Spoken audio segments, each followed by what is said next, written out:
से जो मिल रही है वो आपको बता देते हैं। एक बार फिर से तुर्की में भूकंप आया है। ये बड़ी खबर इस वक्त की। तीव्रता भूकंप की 3.6 रही है। ये बड़ी खबर। जब से भूकंप आया है उसके बाद से अब तक जो आफ्टर शॉक्स है वो बताया जा रहा है 50 की संख्या में हो चुका है। और अहम खबर अभी हम आपको बता रहे हैं, एक बार फिर से तुर्की भूकंप से दहला है। 3.6 की तीव्रता का अभी जो भूकंप आया है वो रिएक्टर स्केल पर मापा गया है। ये बड़ी खबर। तुर्की एक बार फिर से दहला भूकंप से।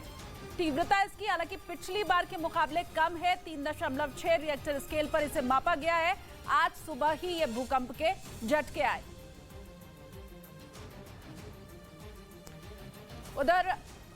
उधर श्रद्धा मर्डर केस में आरोपी आफ्ताब का एक और सनसनीखेज कबूलनामा सामने आया है। वो श्रद्धा की हड्डियों को ग्राइंडर में पीसता था।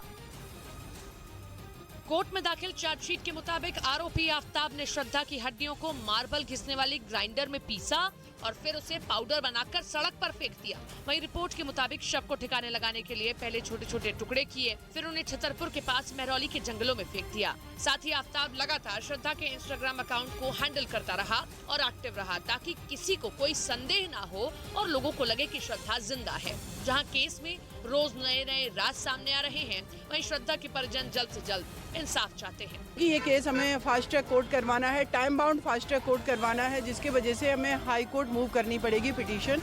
वहीं इससे पहले आफ्ताब ने श्रद्धा के चेहरे और सिर के बालों को ब्लू टॉर्च से जलाकर बिगाड़ने की बात भी कबूली थी। बिहार के आरा में आयकर विभाग ने जेडीयू नेता राधाचरण साहू के घर पर छापेमारी की। मामला टैक्स की चोरी से जुड़ा बताया गया, जिसकी जांच के लिए आयकर विभाग की अलग अलग टीमों ने राधाचरण साहू के आरा और पटना समेत कई दूसरे ठिकानों पर छापेमारी की। वहीं छापे की खबर मिलते ही राधाचरण साहू के समर्थक आरा में उनके घर के बाहर जमा हो गए और इस कार्रवाई का विरोध करने लगे। यह राजनीति के तहत सोची समझी साजिश के तहत है।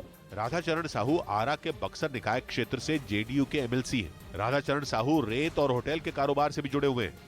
पंजाब के लुधियाना कोर्ट परिसर के पीछे दिन दहाड़े दो गुटों के बीच गोलियां चली, जिसमें 2 युवक जख्मी हो गए। पुलिस के मुताबिक गोलीबारी में 3 से 4 लोग शामिल थे, जिसमें पुलिस ने 2 लोगों को हिरासत में ले लिया, जबकि बाकी लोग भागने में कामयाब रहे। चश्मदीदों के मुताबिक कोर्ट कॉम्प्लेक्स के पीछे 2 बदमाशों ने ताबड़तोड़ फायरिंग की। 3 गोलियां चली हैं। वो 2 जाने सीगे।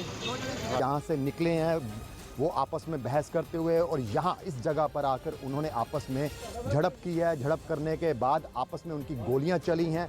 कोर्ट परिसर में दिन दहाड़े फायरिंग के बाद वहां अफरा तफरी मच गई। पुलिस ने फायरिंग वाली जगह से 2 खोखे भी बरामद किए। देखो 2 बंदियां दा सामने आया जख्मी होने दा। हाले आगे जिद्दां भी गल आएगी अपन तस्दीक कर रहे हैं। इलाके में लगे सीसीटीवी कैमरों को खंगाल रही पुलिस को अब तक फायरिंग। न्यूज़ 18 इंडिया की web series FIR number 208 streaming now.